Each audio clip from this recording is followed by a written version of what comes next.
Welcome, everybody, to the latest episode of Forever Bristol City podcast. And for the third time in a week, we are in joyous mood. The final score at Ashton Gate, it finished Bristol City 1, Birmingham City 0. City on a bit of a roll since the last international break. 3 more games before the next one. Let's hope it can continue. I'm joined by the Tuvies, Dave and Mark, and alongside me, completing the Proclaimers Tribute Act, is Neil Sutton. I haven't made many notes on this game because there's not a great deal. In fact, my notes are the square root of F4. There wasn't a great deal to talk about in terms of goalmouth action other than one thing, but let's stick to our routine. Yawn. Dave, how did you feel when you were watching from the door in Germany on a final whistle? What were your thoughts? I like watching football in general. It's a stressfully calming sport. You have things happen in your week, and it's a chance to escape it. And it's one of those sports. It's my passion essentially. Yesterday was not one of those days. From about, I don't know, the 55th, 60th minute, maybe before, I just wanted that game to end. It's 1-0 and it's just like, please, just end, because it was like a frog in water, in cold water. It just gets hotter and hotter and hotter, and you could gradually feel it. We're comfortable, and then before you know it, it's like, I don't like this anymore. It doesn't feel comfortable. And we've seen that story a few times, and it was just thinking, just hold out, please, just hold out. But overall, on reflection, 3 wins in a row, my optimism is somewhat rewarded, and roll on the next batch of 3. Yeah, Mark, you're always one who'll always take a cup half full view. What were your thoughts at 10-5? Well, in the wake of the recently released Bruce Springsteen film, The Big Tribute, Sinclair Armstrong is reborn as the new SA. How's that? Yeah, I saw that on OTIP, Mark. I mean, I wouldn't give up your day job, mate. I thought, again, resilience is the word. We lost out on all of the metrics, nearly 72 possession for Birmingham. But we scored when it mattered with the joy of the counter press, similar to the first goal against Southampton, deep in our own half, and didn't he put it away well? Armstrong was everything he wanted in a forward, linked up play well, was powerful, beating defenders, causing a nuisance, and hopefully this is the shape of things to come, and Struber could confidently pick him, make him his first choice against Stoke next week. So 4th place, just 2 defeats in the first 12. And despite a patched up team, we're 4th in the league. Can't wait till the other players come back and the depth we're going to have. Brilliant. Neil, what did you think after the game as you sought to find where I was parked? Yeah. Because I gave you a lift home last night. But what did you for me, 20 minutes into the game, you could tell that half of the team were shot. You could tell that the levels weren't there, that they'd expended it on Tuesday, whatever. The midweek game had taken a lot out of the players. And you looked at the bench and you thought, right, okay, well, we've got 4 youngsters or 4 players, other than when Yeboah got some game time under Pearson. The other 3 probably had the cumulative of less than 1 game in senior football amongst them, minutes-wise. So you're looking at the bench thinking there's not much there. McCrory, first half, was off. So it had to make the sub at half time. So that was bringing Sykes on at that moment. And then you've got players out there that just look dead on their feet. Mehmeti, Twine, dare I say it, Randall. Randall looked absolutely knackered. Randall was making very uncharacteristic... Unforced errors, yeah. That you don't see from Randall because he's been absolutely superb for us this season. But he looked dead on his feet. And yeah, taking Mark's word, resilience. We didn't play well, but the sign of a good team is when you don't play well, you defend well. Yeah. And you don't give up. And even if we hadn't scored, I remember Nigel Pearson saying, if you're not going to win the game, make sure you don't lose. And that goal just gave us something to defend, didn't it? Yeah. And then it gave them something to attack and us something to defend. And they made it easy for us. They did. In all no, honesty, I mean, they were playing. I mean, look, to me, Vitek had 1 save. I said on one of my tweets, I said he hasn't had a save to make worthy of the name. I was massively, massively surprised by Birmingham.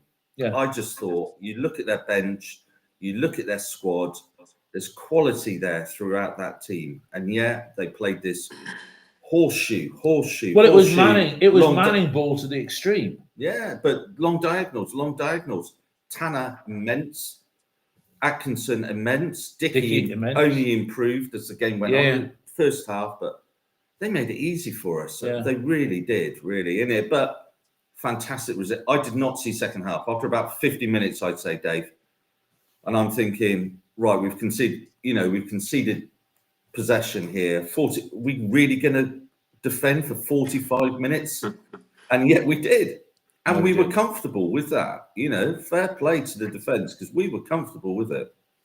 Yeah, I mean, we've beaten 3 so-called young British English technical coaches in the last week: Manning, Still, and Davis. Right? They all play a particular way. Those 3. Yeah, they all lost. They've all lost to us, and they all lost yesterday as well. Okay. And that's one in the eye for those people. Somebody sent me a text last night, and I won't say who it was. The person did say, delighted for the out of control speedboat. Yeah, because that is Struber's style. And he said, this is where no control of the ball, total lack of skill and shape. It's like going backwards 2 years, defend with all your life and hope for the best. And hopefully you'll get lucky. I know everyone is going to say players are injured and it's the results that counts, but grit, luck and determination only lack so long. It was an awful back to the wall, away 3 points at home. That's been somewhat uncharitable, Dave, don't you think?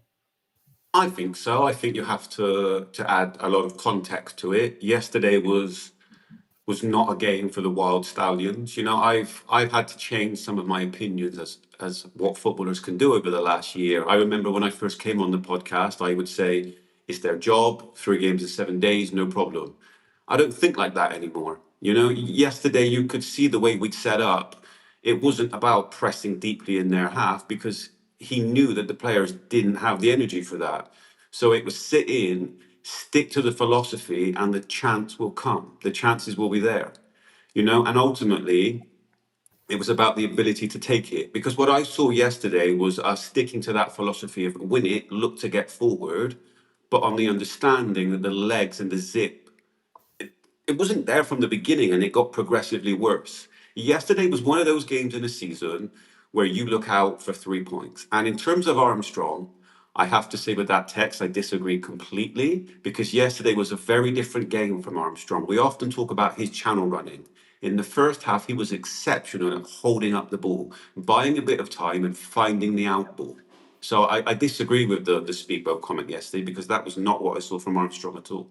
Yeah. Mark, this business about dead on our feet, I don't know, you might not know either, but, Birmingham played on Tuesday. They had quality on the bench that they did bring on in the second half. But, I guess when you play like they did, you're not going to come off, you're barely breaking a sweat because I wouldn't even say they huffed and puffed. But,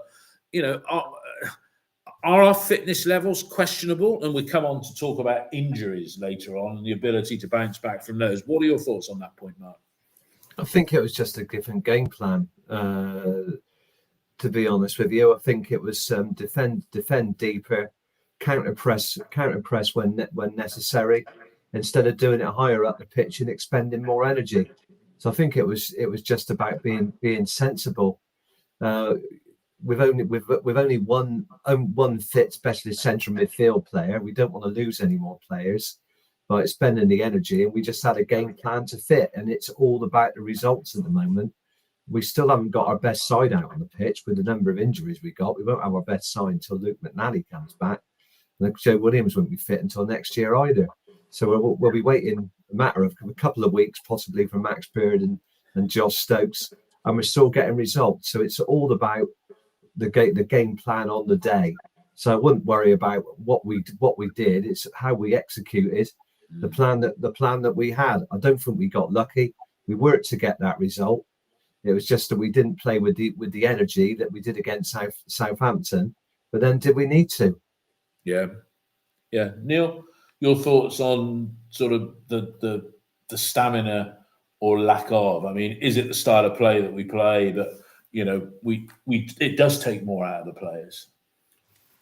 Well, we're starting to really run these players into the ground a little bit. I mean, I remember sitting down at the fans forum and then going through the figures. Dave Fevs had the figures next to me, and we'd used 14 players, started 14 players for the season. That was about after 10 games, and only used 19 players the whole season.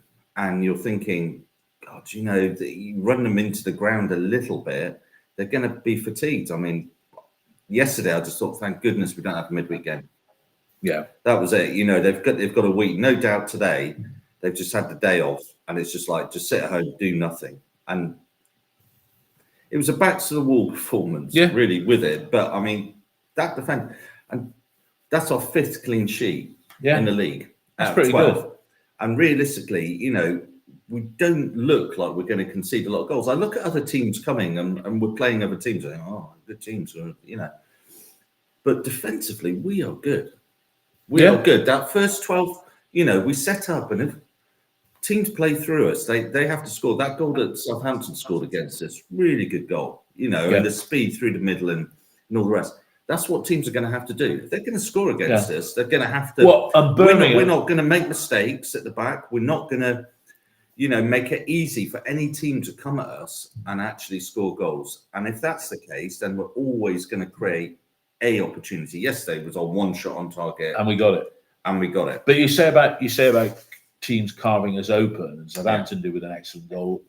I haven't even made a note of it, but when you said it, I remember one of the Birmingham players did a worldy pass which cut right through the defence. That was in the first period. Roberts. Was it? And nothing came of it because we had strength in numbers at the back. But it was a damn good pass that just took everybody out. Atkinson was immense yesterday. There was some times that we'll get to in the game, but he was throwing himself all over the place. But don't underestimate Vite. If you're at the back there and you've got a keeper of his quality who is absolutely massive, isn't he? And he just exudes confidence, and that back 3, 5, whatever we want to call it, just build on the keeper. And if he's coming for the ball, he flapped at one, and fantastic block by Atkinson. But other than that, the guy's coming for the ball, he's catching the ball, the guy's punching the ball, the guy's there. He just inspires confidence. He does, and I love the way he took out about 3 players coming through, put Atkinson on the deck. That's what you want in a keeper. How often? Everybody. How often do we say that about just clear the decks? That's literally it's like if I've got to take out my own player, that's what I'm going to do. And just to reference the point on fitness, I think there was even an argument yesterday that we didn't necessarily play in a way that Struber would ideally like, but he's understanding and flexible enough to understand. There's game time in these players' legs. I need to adjust what I want. And that's why we were the shapeshifters, because he knew that he had to have Twine around Armstrong to set things up and to give Armstrong someone to feed off around him. And that meant that sometimes we were 5 at the back, sometimes we were 4 at the back. And it was evolving constantly. But it was also understanding, right, you're going to have possession. You do what you want with it. We will get it and we'll look to get forward. And there is a reason why in these last 3 games we've played teams that love possession. And yet I feel like we deserve to win all 3 games despite having a lot less of the ball. You're right there, Dave. And one thing, I didn't hear him say it, but Twine said after the Southampton game, that Struber changed it, the formation after 20 minutes. And if you think the Southampton game, we soaked up, which came 72 hours after we played at Norwich, so long journey and everything. It's almost as if it's like having a gas cooker, a gas hob rather than an electric hob, because I thought we were going to be overwhelmed by Southampton in that opening half hour, and we weren't. And I thought we're bound to collapse in that last 25 minutes against Birmingham, and we didn't. But it's as if he knows how to temper the intensity, which reflects the fact that he hasn't got the options on the bench to bring fresh legs on, although he did do that yesterday. And we often use phrases like the manager set up wrong. Like with Struber, I don't think you can necessarily apply that. It's more he's making adjustments. He can see something and think, I don't like what I see here, I'm going to adjust. Or I see a weakness there, I'm going to move around slightly. But you can definitely see the the way that we press is, and the way that we sit in, the one fundamental that never changes is you get the ball, you look to play forward. You get the ball, you look to go. That doesn't really change. But how we get to that point is constantly evolving. And it's a credit to Struber, the fact that he's managing to do this and he's manipulating minutes and he's sticking true to his word regarding academy players to get 3 wins from 3. Did anybody think that was coming in those 3 games? No, we certainly didn't. Mark, let's before we come to the goal, and we can talk about each of it. In the opening, I think it was. Did Twine get booked in the first half? Mark, was his yellow in the first? Yeah, he got booked for dissent. I mean, I was worried that he was coming out the 5 yellows, but he only got booked previously against Oxford. But he can be a mouthy little sod, can't he? I remember Andy Vyman used to moan at referees, but nothing like Scott Twine. Yeah.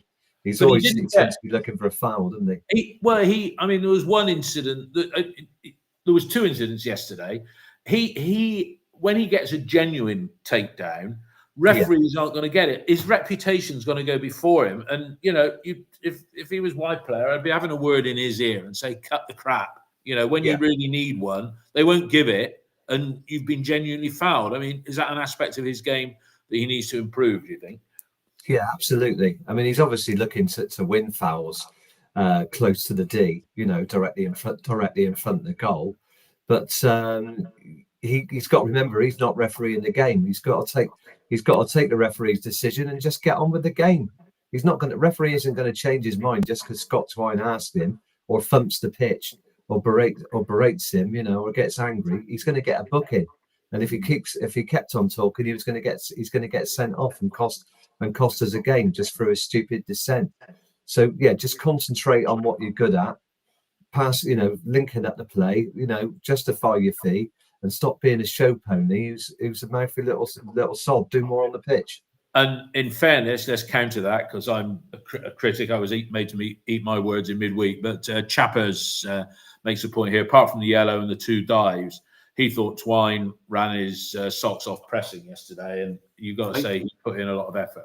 I think with Twine, the issue is that with referees, he's losing the game of hearts and minds.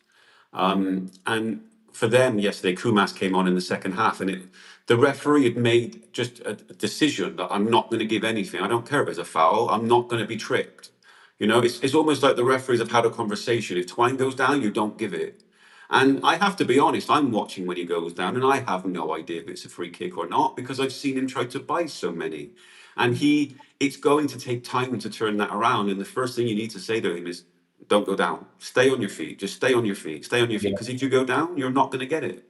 No. And I thought, talking about the referee, it was our friend, Mr. Linnington, although somebody said, he didn't have a bad game. Was there a late change of referee? I don't think there was. His name's still on the website.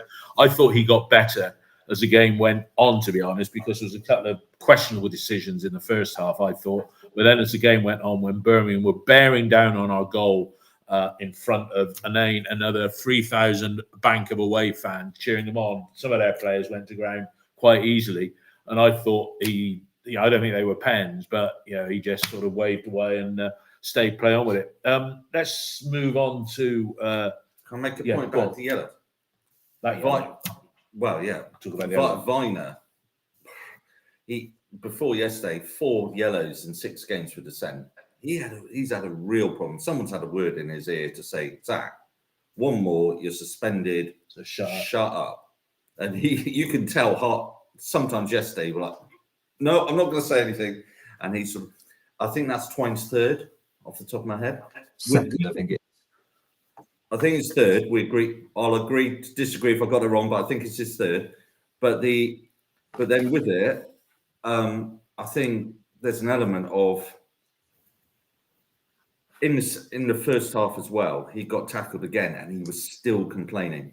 Is it second? Thank you. I stand corrected. Thank you. But he's lucky that Linton didn't go 1 more complaint, 1 more dive from you, and you're off. And it's a second yellow. Yeah, really. We have to play with a little bit more discipline. Yeah, because we've got such a small squad due to injuries and squad depth. Getting yellows for dissent is, quite frankly, puts us under pressure when we don't Unnecessary. need to have unnecessary pressure. Yeah, because you might pull out of a tackle thinking, I don't want to get, and then it leads to a goal, Yeah. of which we've only conceded 5, is it? I think. Yeah. Which is not bad. Let's come on to the goal. It was a well-crafted goal. Dave, take us through it as you saw it. I've never seen a crowd so pleased for a player to get one either. Well, first of all, I feel like it's a goal that Armstrong deserves over the last 2.5 games. I know I was I was actually highly critical against Norwich, but I could see it was an improvement. The last game, phenomenal when he came off the bench, and yesterday was different. He was holding the ball up, he was working. And towards the goal, before the goal had come in, I was speaking to a few friends, and I was saying, yeah, he's playing well, but he's not challenging in the channels. And ultimately, Atkinson reads it very, very well. You know, they've set up a little trap. They want that little pass in for the give and go. And I think it was Pack that plays the pass. And he's basically taken the bait. He's tried to do a little give and go. Atkinson has read it. But the key to the goal is that Armstrong doesn't wait to see what's going to happen next. He's gone instantly. So again, he's bought into what Struble wants them to do. Once you win it, look to go. And the element for me, which is the Struber assist, is the fact that Twine is playing slightly more advanced, so he keeps the other centre back honest. So he's just pulled over slightly, which gives Armstrong the room essentially to be in on goal. And that's the kind of finish that we've spoken about on here before. In the channel, a slight angle. If he can master those, he has something in him. And this is the level for Armstrong now. That kind of finish, that kind of performance. No, are we eating humble pie? No. But the expectation within him has been raised for sure. Definitely. Mark, fair play to the referee there, because Pak Sung-ho was trying to grab hold of Rob, but Rob Atkinson pressed on. And what I liked about Sinclair's finish as well was that he was on. He had very quick feet when he moved it from his left foot to finish with a right foot shot. Because if he'd hit it with his left, it might have gone to the keeper's near post and been blocked or even gone wide. But that was Emil Heskey-esque in terms of how he plopped that in the corner. Yeah, I was totally shocked. I was checking my watch to see if it was April the 1st, because it was such a good finish. I mean, Atkinson burst away from the clutches of the player that you mentioned. He had hold of his shirt, hits it with the outside of his foot around Phil Newman, who's the defending right back. And Armstrong has to hold him off. He's powerful enough to keep on his feet, move into the area from a wide position, and stroke it past James Beadle, who's the England under-21 keeper, the recently crowned European under-21 champions, who's not a bad player, right in the corner. It was a beautiful finish, and we're thinking, crikey, Christ alive, you know.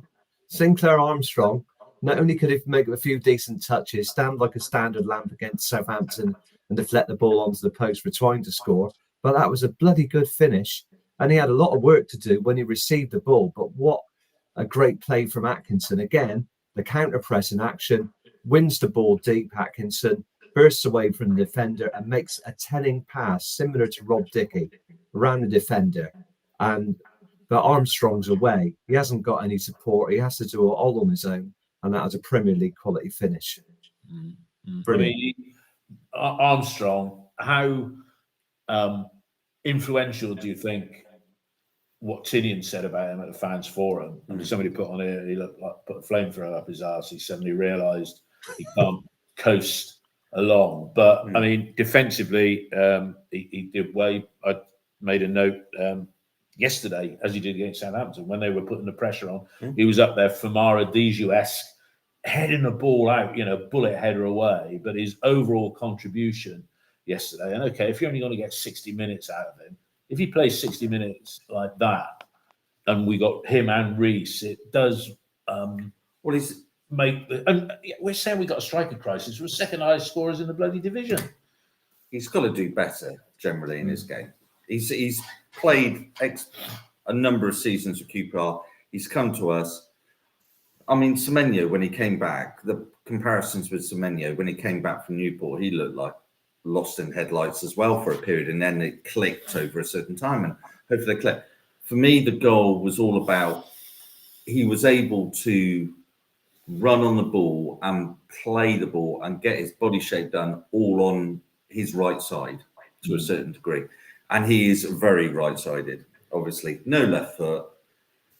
When he found space, he gets the ball and he has to do a turn to get himself on the right foot before he sort of goes away on the right foot. His balance is not great. He's obviously an athlete. There was a time in the first half where there was a ball over the top, and rather than bend his run around it, he tried to climb over the top of the player. And you're just like, everybody's thinking, come on, be a little bit more savvy, a little bit more football intelligence. And I think that's where he's lacking still, a little bit of football intelligence. But I defy the 22,000 City fans there yesterday. I know there was nearly 3,000 Birmingham fans. When that ball was played through, there was nobody thinking that he was going to finish in the way that he finished. But as Mark made the point, that is a benchmark now. You've shown that you can do that. You've shown that you can do these runs. I'd have him in on Monday morning looking at that and saying to him, this is what you can do when you apply yourself. Just on the pitch sometimes, he's not thinking. But found some space. Last few games, he's been finding space and actually looking up. And his passing's been good. I thought that was as much a feature of his game, even before the goal. The way he was picking it up in midfield and turning a couple of times, using his bulk, close control. These are all words that you wouldn't associate with. This is the key from yesterday. It wasn't a typical Armstrong performance yesterday, and it was pleasing for that reason. It wasn't like coming on with a lead and exploiting the space. It was essentially dominating the conversation with the centre-backs, peeling off, coming to feet, finding the winger, doing that kind of stuff. To a point where I was thinking, okay, but you need to hit the channels a bit more. But it was a more well-rounded performance yesterday. And, if someone was to say to you, Armstrong is going to play like that for the rest of the season, you'd be pleased. You'd say, okay, I'll take that right now. It's 2 games in a row. We have kind of been here before previously with Armstrong, where he'll show a flash of 4 or 5 games. The difference is this time he's scored. We always see this Armstrong now progress that we talk about having the core attributes. We always see the ceiling of Armstrong for a decent run of games. I think you're being generous there, Dave, having been critical of him to some extent last week. I don't think we've ever seen a run of 5 games like he's played in the last 3. Yeah, no, that's fair. He's brought something to his game. Mark, I'll start with you on this. With the half-time, it's 1-0 to us at half-time, but I've got to say something before half-time. It was Remembrance Day yesterday, yeah? And very, very clearly, the PA announcer said there's going to be a eulogy read, yeah? And then the last post, and then we are going to have a minute silence, and then to end the minute silence, the referee will blow his whistle. And what happens? The last post finishes and it's like everybody clapping. I mean, Paul Binning, Exile Robin, tweeted, what part of basic, simple instructions don't people get? Or did you join in the clapping and forgotten what had been said less than 5 minutes earlier? Mark first, because he was there. No, I don't think I joined in the clapping, but it always happens for some daft reason. I think it's happened several times. The announcer clearly said on the whistle that people just broke in. Somebody shouted out, "Come on, you Reds!" as soon as the last poster finished, and then the clapping started, and then it subsided because there were a few embarrassing shouts, and then there was silence again. I'm sure it was 2 minutes silence, not 1, if you include the last post, I think, wouldn't it? Well, I guess, but that's it's not silent because somebody's playing the bugle. Yeah. Sorry, Dave. you come in with what? I was just going to say that I was waiting for the clap yesterday. I remember it from last season, the season before, and it is frustrating. Ideally, you would like the way it's intended to be respected, but I just wanted to point out something that it's not done in bad faith. People aren't following what they should do, but it's not like they're thinking, I know what I'm going to do. I'm going to clap to interrupt. Yeah. They think it's the end instead of the beginning. Preferably, they should get it right. but people aren't doing it to be disruptive, and there is a difference. No. I don't think our fans are. I just think it's a trait associated with. We don't seem to get it right. I would just put a message up on the scoreboard, because Yeah. they can actually read it, leave it up on the scoreboard, and then because Yeah. people aren't listening.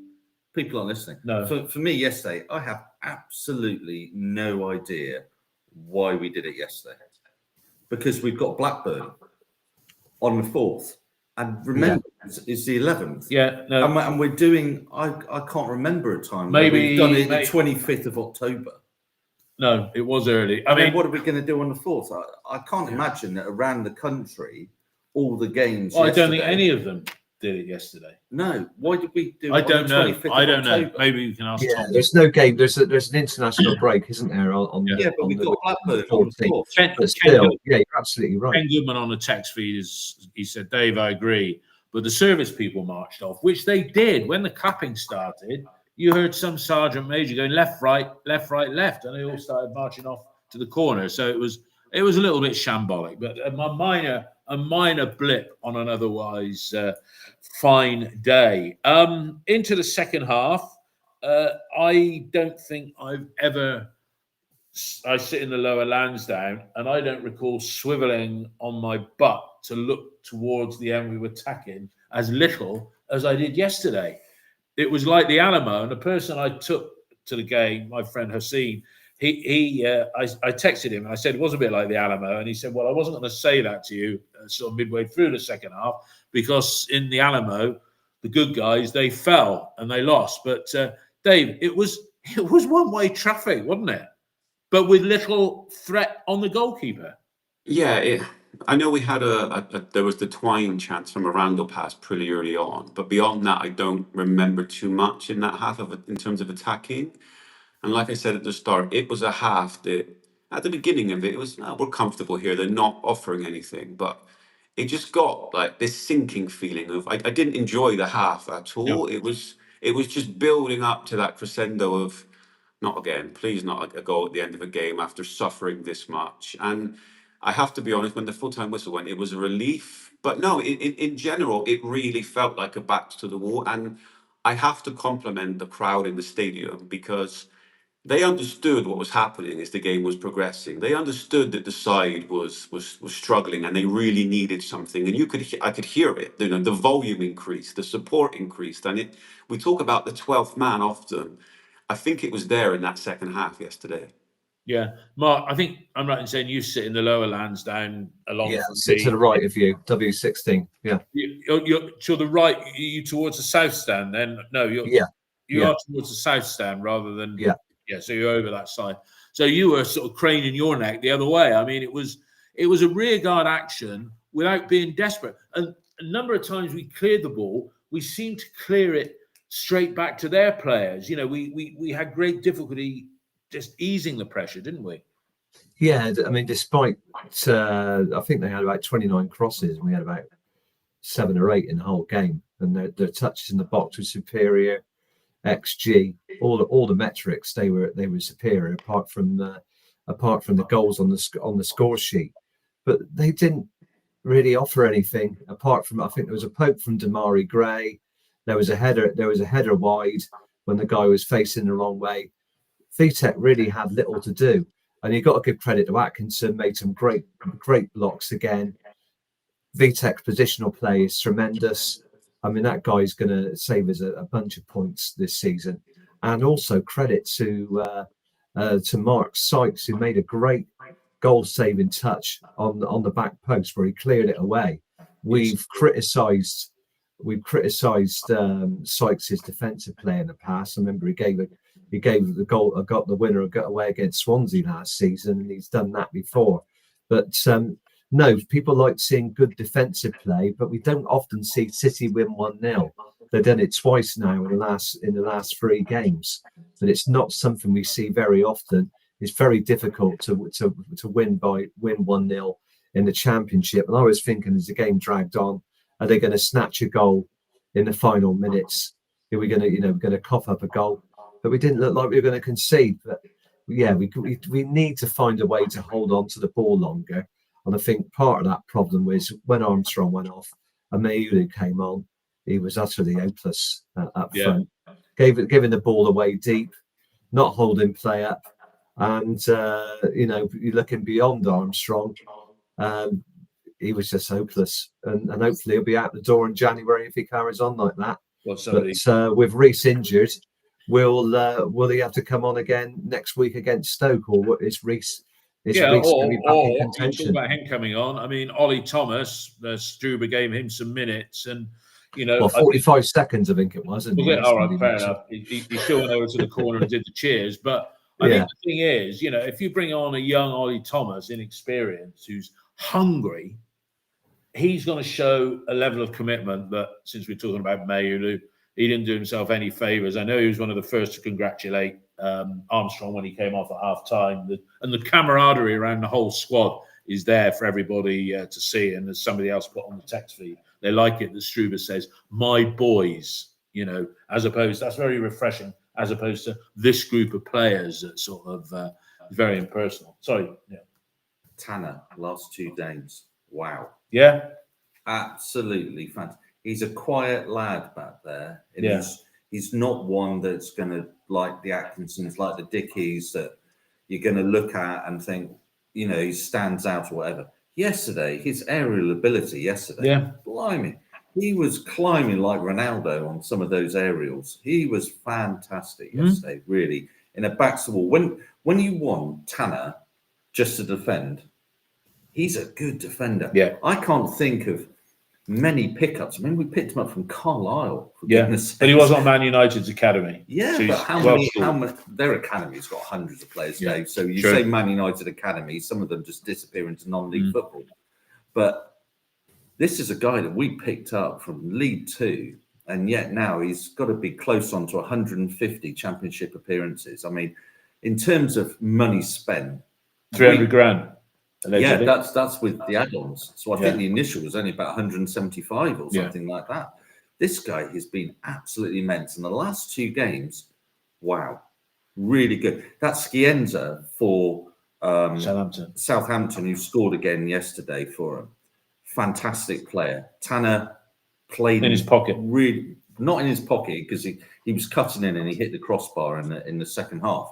So we got a little bit lucky with Scienza at times, but Tanner did not allow him get to the outside, which is what he's preferred, getting to the outside, cutting in, that he did against Swansea the game before.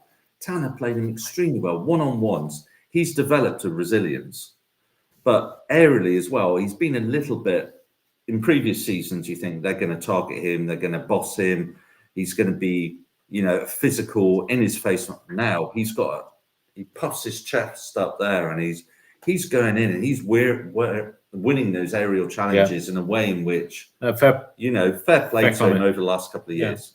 Dave, Bass John 1968 said, would have bought off Twine or Mehmeti a lot sooner to give you and you could, if you look at their contribution yesterday, neither of them were massively helping out in that defensive thing. And even if you bring, I'm going to say this, even if you bring somebody like Yeboah on, where you're going to run, they've got pace there. It's going to make defenders think. So they were players out on their feet, Twine and Mehmeti, in the second period.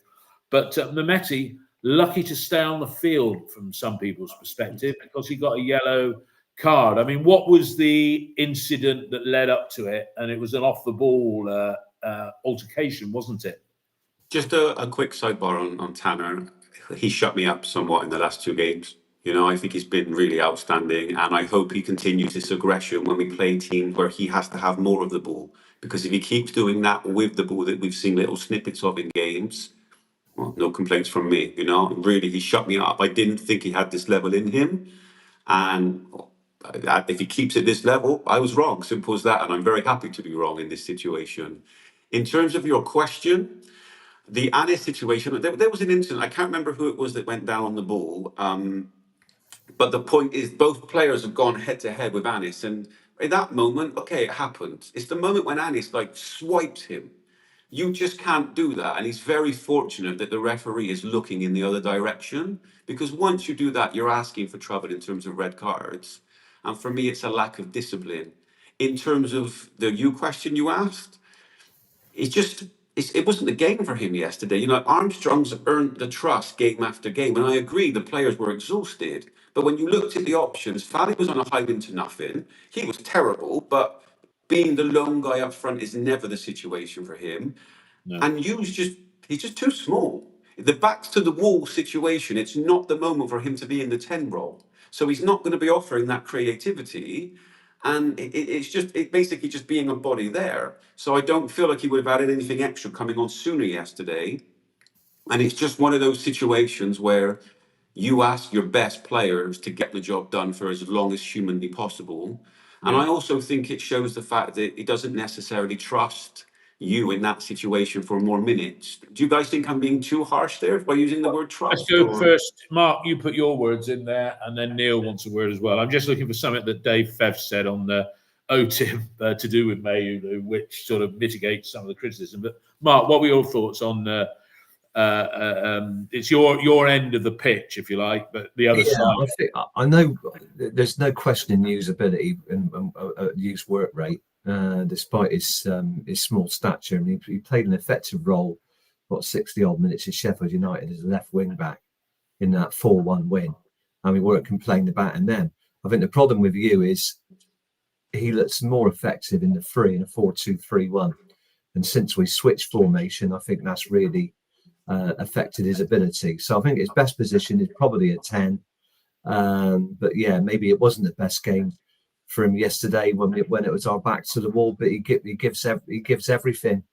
And as one of the senior players, there wasn't a lot else on the bench who could come on. So he's one of the senior players and has the ability. He does get in the way. He does slow forwards down without necessarily making lots of clean tackles. He's got exceptional work rate, so he never gives up. He's just small in stature, and that's it. But it's not his best position. Wide left or right in a free, a 10 or wing back, questionable. And what about the Mehmeti? Lucky to stay on the pitch because you can't raise your arms in the face of another player. Yeah, he should have been sent off. I don't think that can be upgraded because the on-field decision was a yellow card. So I think the yellow card stands, but he was very lucky. He stuck his head in the face. I think it was Iwata.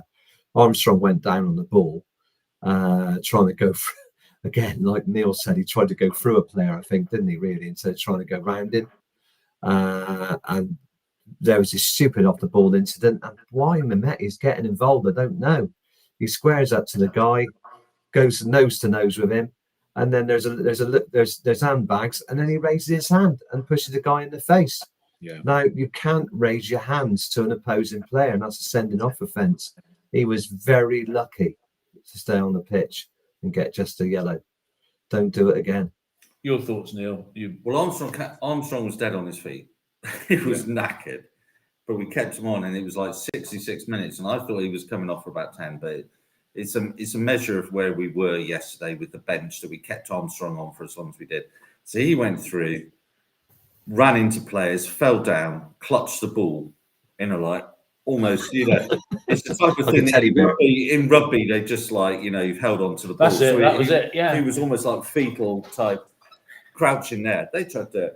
I can only think at the time when I saw, because I'm in E32, so it's over my side of the pitch, and they get into it, Iwata, and then he pushes him in the face. And I'm sorry, that's a red card every day of the week. But the ref is dealing with Armstrong still in his fetal position on the floor. So he was having a bit of a rest, probably. I'll just have a lie for a little bit.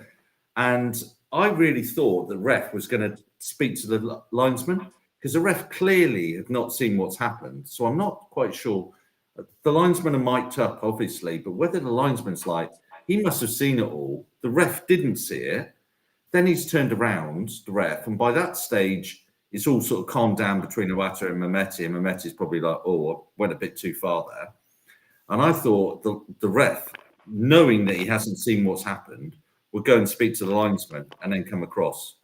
But he didn't. He made a decision to deal with it there and then. 2 yellows, boom, boom. As a neutral in this situation, completely wrong. Mehmeti should have been a red card. because you cannot push people in the face the way he did. I mean, fair play to Iwata. He didn't fall down in a heap and claim, you know, that he'd been violently assaulted or anything like that. They got him sent You off. coming to the U bit, I think you yesterday, yeah, there's limits to it, and the others have done, but at least he put some energy in. At least he was like buzzing around players and being a nuisance and chasing and challenging. Malulu, that will come to, I'm sure you're. Yeah, but he wasn't pressing. He wasn't. He looked completely lost up top, in a way in which Armstrong's obviously been doing some work on the training field, and then his pressing's got better, his general movements got better. Malulu, I mean, there was a time in the second half where he broke forward, obviously, but he's running into his own players and taking out his own players. Well, took out Twine, yeah. And then, but then there's that time. I mean, somebody's posted on here, you know, when he could have slipped the ball through to you. Yeah, and he didn't. He was just running, and then he miscontrolled, and then he just panicked in the situation. But I think it is difficult when you've played the game. It is difficult to come on a sub and to get that focus and that energy.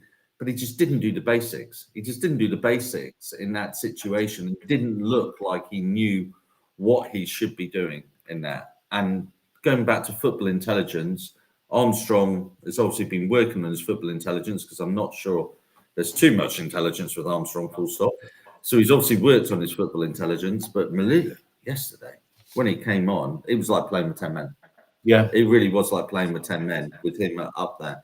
But you know, he will buzz around players. He'll get his little foot in the way little players do. You know, be a nuisance. Buzz around. But other than that, I feel sorry for you, because like later on X, I'll post a little clip from the QPR game where he gets trampled by a centre defensive midfielder because he's basically playing in a position that's just not suited for him. No matter what anybody said at the fans forum, he's a runner by nature. Everything about it screams it. You want him at the ball, running at people out wide in one-on-one situations.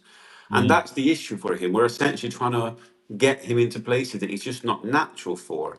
And in terms of Fally, I really did feel sorry for him to a degree. Coming on in that situation is like, this is not the game script for you. Being alone, being asked to press, being asked to win balls, being asked to hold it up. It's just not for him. But if you want to lose a manager's trust and a fan base's trust, do step overs in that situation and then give away the ball. Because you're going to lose faith of many, many people. And the only reason he will get any game time going forward from this position is because he's got no other. Struber's got no other option.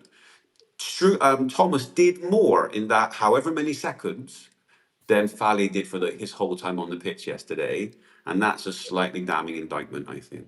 20 minutes Malulu was on the pitch yesterday. Yeah, I just checked it and I thought, plus stoppage time. No, that's included. He came on the 74th minute. Yeah, and I. For that 20 minutes, you know, it felt like we were down to 10 men. It really did. And then Hirakawa came on and added a bit of energy because Mehmeti didn't have the energy. And then Borges was struggling a little bit. He was dead on his feet. So Roberts came on and added a little bit. And that's it. I mean, and you said I was going to come on to Borges, Neto Borges, to give him his full title when he came off. We talk about when certain players are fit, and obviously we need to rotate. But you know, the way Dickey and Atkinson are playing at the moment, the way those two are playing, McNally, they're going to have a bad game or two even when McNally's fit, probably at Easter. If we see McNally this side of Easter, I don't think he's playing this season. Oh, I don't think.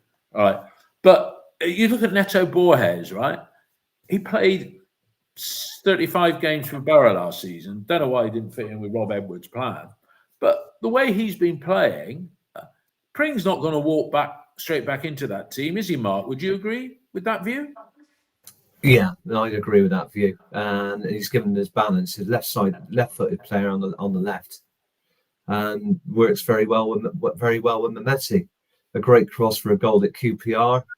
He can defend. What's not to like? You know, the odd defensive error, but he's been very steady in the games that he's played, and that's seen our upturn in form over the last 3 games. And similarly, Mark, bearing in mind what that Neil has said about Tanner. I mean, the minute either Murphy or Bird return, then that means Viner doesn't have to play in midfield. Bit harsh on Tanner to drop him then, isn't it? Really, to let Viner go back to his rightful position. Yeah, but his competition's a nice thing to have. I mean, he came off the back of a poor performance against QPR, I think, didn't he? George Tanner made a couple of errors there that contributed to a couple of poor goals when they won at Ashton Gate. But yeah, he certainly made up for it. I still think he's a better right back than a right centre back. And if we want to be a bit more robust, you probably put Viner back there. But competition's a nice thing to have. But we haven't got that choice at the moment, and he's doing fine as a right-sided centre back when we're desperate in that position. Yeah. So just hope we don't get injured. Yeah, Neil, somebody just put up here that we heard yesterday, and you heard. That's where I heard it because you told me. And Steve M8B5Z. That's an unusual surname. Oh no, not him. Somebody else. Sorry, Tom Pittman. I'm reading the text feed coming up here. Tom Pittman have heard both Pring and McNally have had setbacks with their injury, and I think that extends to Williams as well. Now, Neil is not somebody I would normally associate with being ITK. No, thank you. But it's I don't any knowledge at all. No. I'm just trying because this is pretty explosive stuff that Williams is miles away. Well, tell us what you know. What I know on those three. Using the terminology from where I work, what I'm led to believe. What you're led to believe. Yes. The Williams has had massive breakdown. His hamstrings have gone again, and he's miles away. We're not seeing him until next year. Pring and McNally, by all accounts, have had setbacks. They require further surgeries. Probably not unlike whoever. Pittman, Tom Pittman. With regards to it, so they're miles off. Then Knight, when we first told 6 to 8 weeks for Knight, and now we're 4 weeks on or 3 weeks on, and we're told 6 to 8 weeks for Knight. And you're like, right, so we're not really seeing Knight until Christmas time.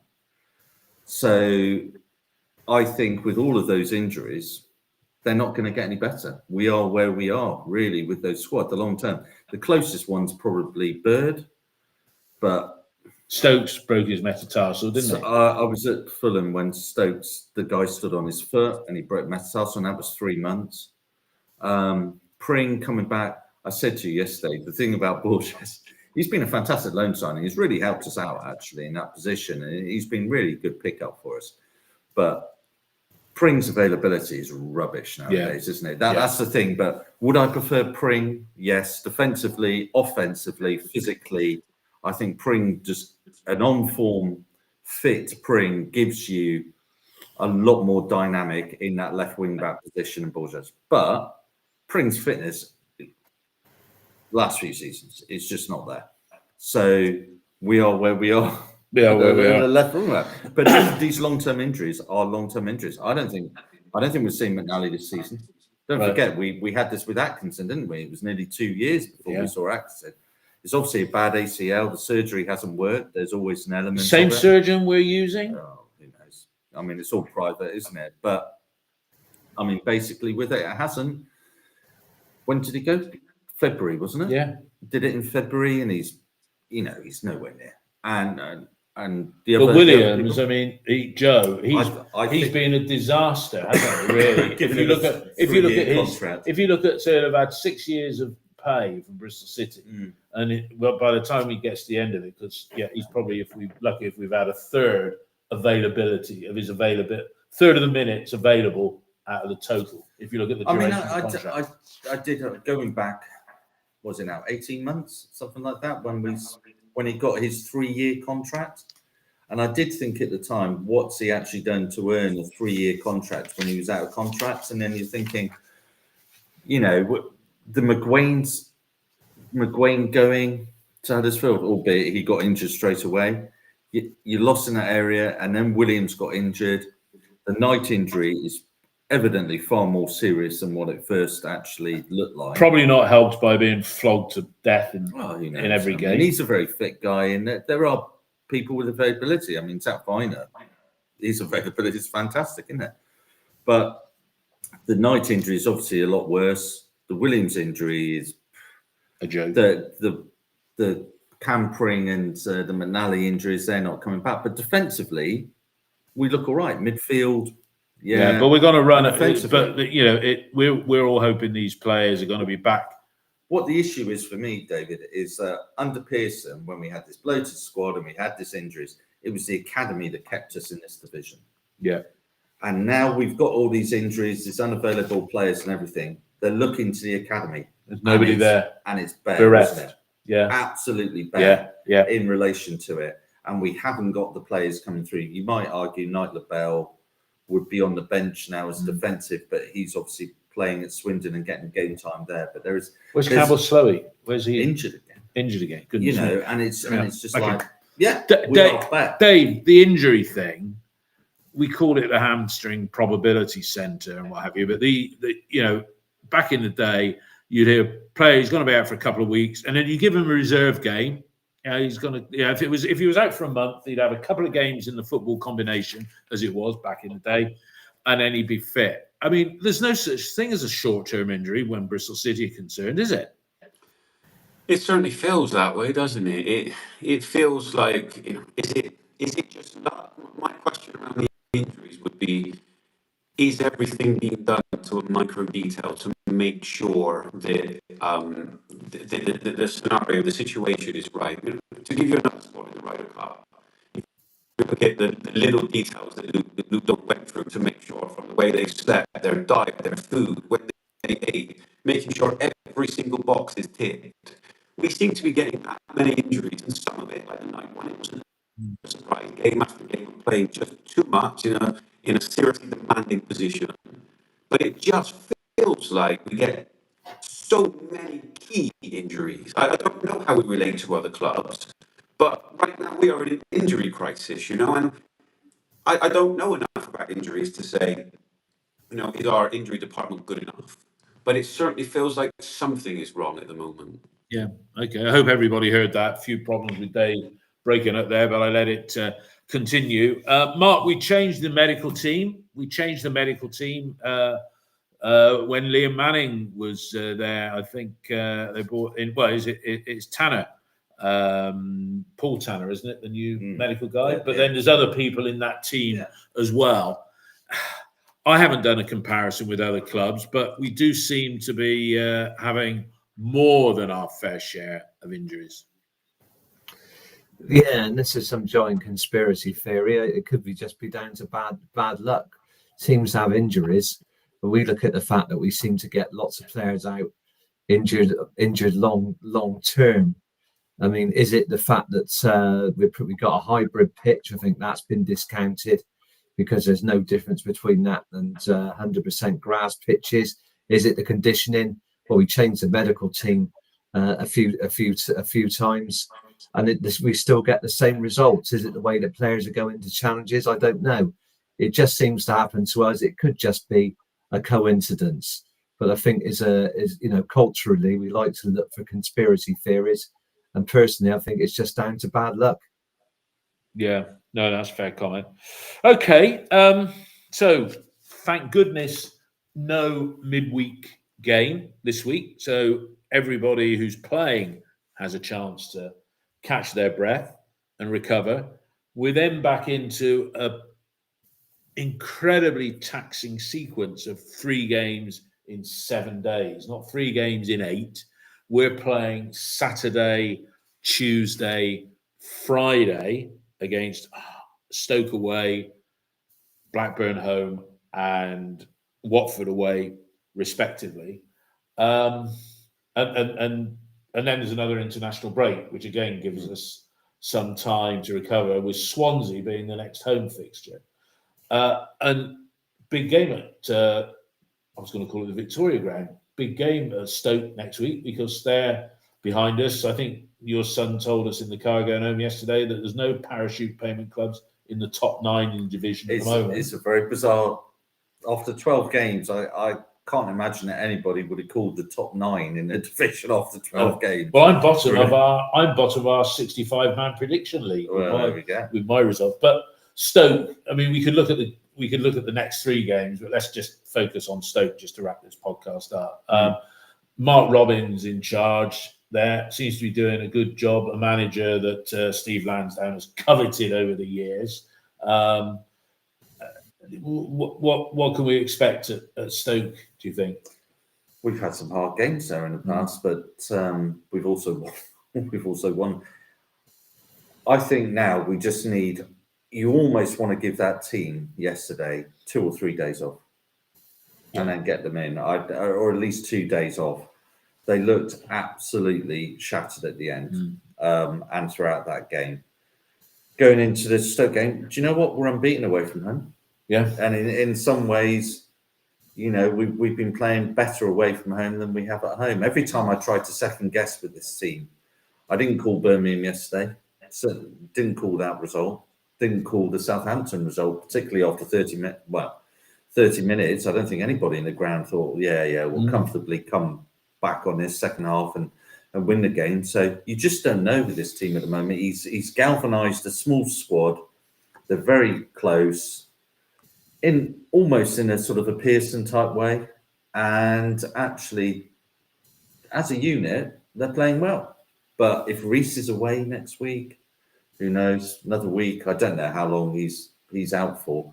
I mean, against Southampton, when he got subbed on 50 minutes, he went straight down the tunnel, and I thought, well, either he's really hacked off about being taken off at 50, or there is a bit of an issue. Yeah. So I wasn't surprised when. I think I'll be honest, Neil, even if Reece is fit next week, having had a week off, I would start Sinks and play him for an hour just to boost the lads' confidence. Okay. That's my view. Mark, what are your thoughts on Stoke? I mean, if we win, it stretches our lead ahead of them. If they win, they'll leapfrog us. We've had mixed fortunes at is it the Bet365 Stadium? I think that's what they call it. What do you think? I think we've won 5 of the last 7. So the only loss was I think it was a 4-0 loss, wasn't it, in the last game of the season, where the wing backs got caught high at the pitch and we got absolutely hammered at the end of the 23-24 season. So our record is similar to that is at Loftus Road. Hadn't won there for donkey's years, and then had a run of games where we couldn't stop winning. So I think it'll be a close game. We've only conceded 2 goals away from home this season, against Derby and the consolation goal, that goal against Sheffield United from Tyrese Campbell. So I think we probably play better away from home. We'll probably create more chances. I think at least a draw. I see a couple of changes. So you're looking at either Sykes from McCrory at right wing back, and then I'd start Armstrong. More than justified his place, is our number 9. Which has got to be good, because we need competition in the front man. Does anybody know what the situation is with Emil Reece? Because I watched the presser and they said the doctor will be making a statement in an hour. But was that followed up? I don't know. Is it somebody's put up here on the text feed? Struber said it's 100% not a bad injury, so we might see him just before Christmas. I didn't think it was bad the way he ran down the tunnel. Yeah. Look, let's be fair. I mean, I would say the last 2 or 3 games, Reece hasn't been in sparkling form, and I would sooner see Sinclair Armstrong start. When did we think we'd be saying that? Dave, your thoughts on Stoke away, where we have got a half decent record? If my sound goes bad again, just cut me off. I'll shout out. Yeah, go on. No, it's fine at the moment. Oh, it's gone. Dave, it's gone. Your sound's gone again. You're using a different device. It's Norman. He's doing apple bobbing a week before Halloween, isn't it? Take the pick. All right. It's Norman Collier on. I don't know. It's not. I mean, we used to be renowned back in the day. We used to be renowned for having crap sound on for every Bristol City podcast. Yeah. People. That was you just muting in, though, wasn't it? Well, a lot of time. Who? I mean, I mean, if in the next 3 games, I think we get if we don't get found out before, I think we get found out at Watford, because I think that's a game too far for this very limited squad in terms of numbers. Yeah, I think if we can get 4 points in the next 3 games, right, that would put us on 13 from the 6, right, and there was me saying 7. If we can get 4 points in the next 3 games, we're pretty much a third of the way through the season, and that would put us on 26 points. And that extrapolates. Hang on, let me just tweak this for those of you that are watching. There we go. Swap it around. Put Mark down there. That'll put us on 78 points. We're playoff contenders, yeah. And if we're playoff contenders come the halfway point in the season, when we have got those players coming back, if we are playoff contenders, then I think it could be a good season. I mean, Coventry look like they're running away with things at the moment. Coventry look like they're running away with it. Somebody's got some feedback there. I think. There we go. No, I'm back now. See, Dave has got some sound issues because I can hear myself. Dave was causing all the problems, obviously. Yeah. And somebody says, Steve Taylor said, bring back Ian. Yeah, Ian who? No, look, if we can get 4 points in the next 3, that would be fabulous. And if we could get 6 points, even better. Because that 28 with a third of the season gone. I think we're overperforming with the players that we've got available at the moment. I think you keep pushing. At the fans forum, there was some element of a recognition that they need to bring players in January in a way in which we didn't have last January. Yeah. So I think, we will strengthen. We've just got another 2 months of relentless grind with the squad that we actually have. And I don't think the injured players are necessarily going to come back and have the impact. I mean, that Bird, I think... He's the sort of player that takes time to play himself back in my view. He missed a lot of pre-season and then came back and looked a bit rusty. But I think he came on and against Hull, when he scored, he looked like a player that could make an impact. But other than that, I don't think the other long-term injuries we're going to see, if not this season, until late into the season. So we go with what we have. Yeah, we go with what we've got to hope that some the academy players can step up and fill in those gaps, because with the number of games, especially over Christmas, we're going to need squad rotation, because players will get injured. Viner's got to go another 7 games without getting a booking. Otherwise, he'll have a one match ban. Hopefully, Bird comes back. Maybe he'll be available for Watford. There's talk that Josh Stokes may be available as well for Watford for that time period. So that's got to be applauded. But otherwise, you're looking at the likes of Ollie Thomas, Leo Peckover, Ephraim Yeboah, Elijah Morrison to get some games time. Let's hope they do that. So here we are, 12 games in, 22 points, 6 wins, 4 draws, just 2 defeats, none of those away from home. I thought it was 17-18 was our best season in this now 11th season spell in the Championship. I looked at 17-18 season, which had the cup run and everything, and there we were on Wolves' tail over the Christmas New Year period. But actually, after 12 games, 17-18 season, we only had 21 points, 1 point fewer, 5 wins, 6 draws, 1 defeat. It is actually Dean Holden's season or partial season in charge, 2021, where we were better. The first 12 games yielded 23 points. That's 1 more than what we have at present. 7 wins, 2 draws, and 3 defeats. That season ended well. That season ended well, but probably that good start to the season. Yeah. We won our first 4 games. We won our first 4, and it probably explains the fact why I think Dean Holden got fired, even though he had a 44% win rate. So, that's...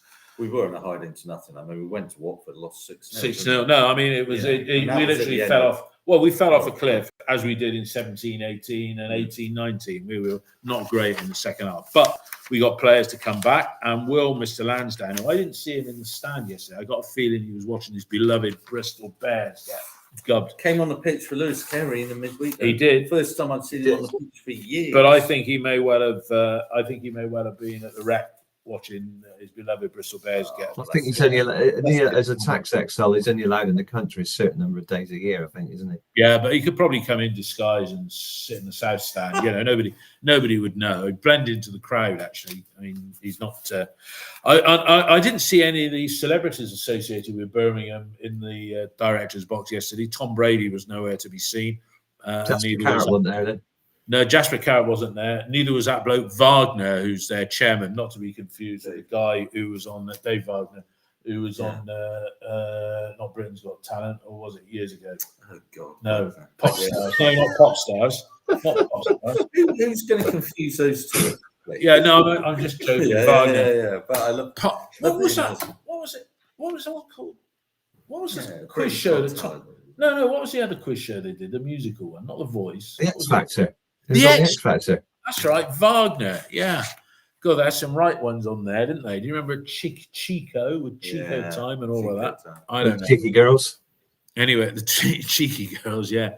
Goodness me. Everybody, look, thanks a lot for those who have tuned in and watched it live. And if you're listening on the podcast during the week, I hope you enjoy it as well, and indeed as much as we've done it. So Dave's gone. Dave Tovey's gone because he had some sound problems. Mark, thank you for your contribution. Good job to be back. Pleasure.